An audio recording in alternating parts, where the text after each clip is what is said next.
अस्सलाम वालेकुम वीवर्स, क्या हाल चाल है आप सबके। अल्लाह ताला आप सबको अपने ज़मान में रखे, आमीन सुम आमीन।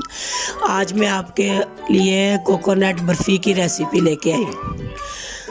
उसको बनाने के लिए ये हमने सबसे पहले हमने दूध गर्म करना है। तकरीबन मेरा 1 पाव 1.5 पाव दूध है, तो 1 गिलास। उसके अंदर हमने चीनी डाल देनी है। चीनी भी हमने तकरीबन पौना कप डालनी है।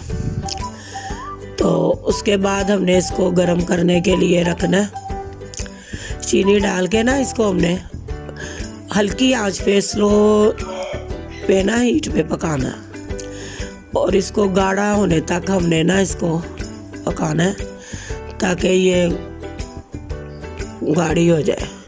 इसका हमने कंडेंस्ड मिल्क बनाना है। इसका कंडेंस्ड मिल्क आपको पता है डिब्बे में मिलता है बना बनाया, और काफ़ी एक्सपेंसिव होता है।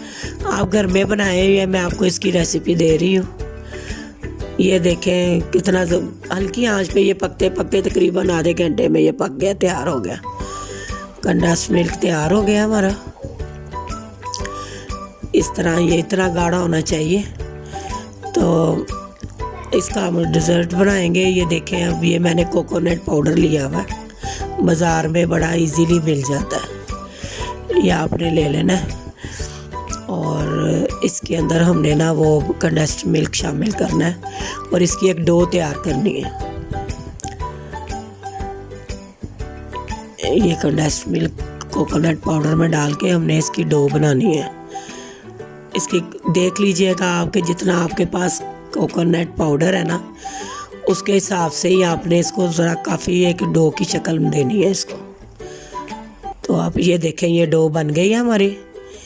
डो बन गई हमारी। थोड़ा सा पीस इसमें से हमने निकाला है और बाकी हमारा वो वाइट कलर में ही है। इसको हमने कलर देना है। इसके अंदर मैंने कोको पाउडर डाल के इसको चॉकलेट कलर देना है थोड़ा सा। तो इसको मिक्स कर लेंगे।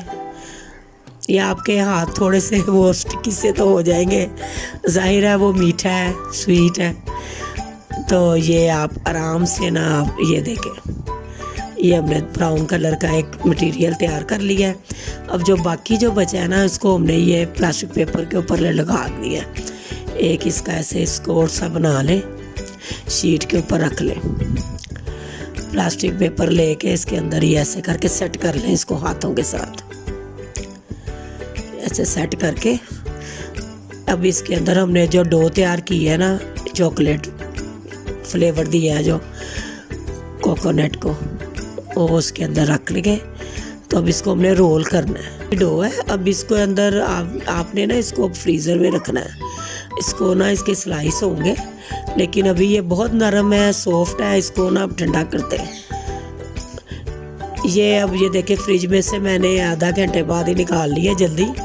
ये अभी ज़रा सॉफ्ट है, लेकिन अभी हम हाथों से ये सेट भी हो जाएगा बहुत इजीली।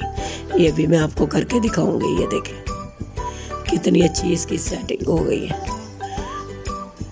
ये अभी मैं इसके पीसीज आपको कटिंग करके फ्रिज में रख दें आप ज़रा ज़्यादा टाइम। मुझे ज़रा मेहमान आए हुए थे, थोड़ा जल्दी थी, लेकिन ये देखें इतनी ज़बरदस्त ये मिठाई तैयार होगी कि आप एक दफ़ा बनाएंगे तो आप सब आपके दीवाने हो जाएंगे। आपने ज़रूर ये बनानी है, और बच्चों के लिए और सर्दियों में तो ये बहुत ही बेस्ट